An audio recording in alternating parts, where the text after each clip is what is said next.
જય શ્રી કૃષ્ણ, જય શ્રી રણછોડરાયા. નમસ્કાર મિત્રો, આપ સૌનું હાર્દિક સ્વાગત છે. આજે આપણે એવી પવિત્ર કથા સાંભળવાના છીએ જે આપણને શીખવે છે કે સાચા ભક્ત માટે ભગવાન પોતે પણ પોતાના ધામને છોડીને આવી જાય છે. આ છે ડાકોરના મહાભક્ત બોડાણા ભગત અને ભગવાન દ્વારકાધીશ રણછોડરાયની અમર કથા. બોડાણા ભગતનો પરિચય ગુજરાતના ખેડા જિલ્લામાં આવેલું નાનું ગામ ડાકોર. આ ગામમાં બોડાણા ભગત અને તેમની ધર્મપત્ની ગંગાબાઈ રહેતા હતા. તેઓ સામાન્ય જીવન જીવતા હતા, પરંતુ ભગવાન શ્રીકૃષ્ણ પ્રત્યે તેમની શ્રદ્ધા અસામાન્ય હતી. રોજ સવારે ભગવાનનું સ્મરણ, ભજન, સેવા અને નામજપ એ જ તેમનું જીવન હતું. બોડાણા ભગત દર 6 મહિને પગપાળા ડાકોરથી દ્વારકા સુધી લાંબી યાત્રા કરીને ભગવાન દ્વારકાધીશના દર્શન કરવા જતા. માર્ગમાં અનેક મુશ્કેલીઓ આવતી, છતાં તેમની ભક્તિ ક્યારેય ઓછી ન થઈ. વૃદ્ધાવસ્થા અને ભક્તિ સમય પસાર થતો ગયો. બોડાણા ભગત વૃદ્ધ બન્યા. શરીરમાં પહેલા જેવી શક્તિ રહી નહોતી.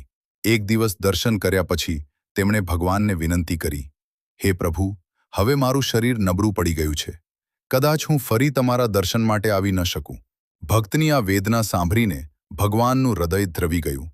ભગવાનનો દિવ્ય સંદેશ રાત્રે ભગવાન શ્રીકૃષ્ણ બોડાણા ભગતના સ્વપ્નમાં પ્રગટ થયા અને કહ્યું, હે મારા પ્રિય ભક્ત, હવે તારે દ્વારકા આવવાની જરૂર નથી. હું જ તારી સાથે ડાકોર આવીશ. સવારે બોડાણા ભગતની આંખોમાં આનંદના આંસુ હતા. તેમણે ભગવાનની આજ્ઞા પ્રમાણે મધ્યરાત્રિએ મંદિરમાંથી ભગવાનની મૂર્તિ લઈને ડાકોર તરફ યાત્રા શરૂ કરી. પૂજારીઓનો પીછો. સવારે જ્યારે દ્વારકાના પૂજારીઓએ જોયું કે ભગવાનની મૂર્તિ નથી, ત્યારે તેઓ ચોંકી ઉઠ્યા.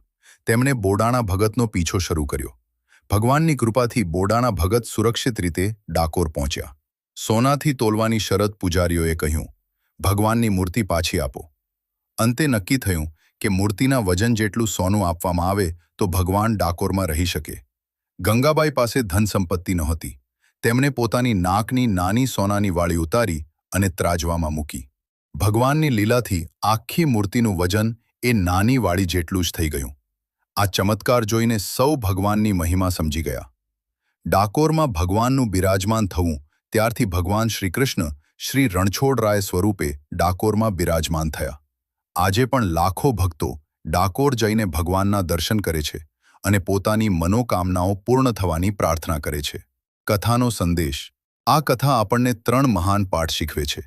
ભગવાનને ધન નહીં, પરંતુ નિસ્વાર્થ પ્રેમ અને ભક્તિ પ્રિય છે. સાચા ભક્તને ભગવાન ક્યારેય એકલા છોડતા નથી. અડગ શ્રદ્ધા અને વિશ્વાસ હોય તો ભગવાન જાતે ભક્ત સુધી પહોંચે છે. સમાપન.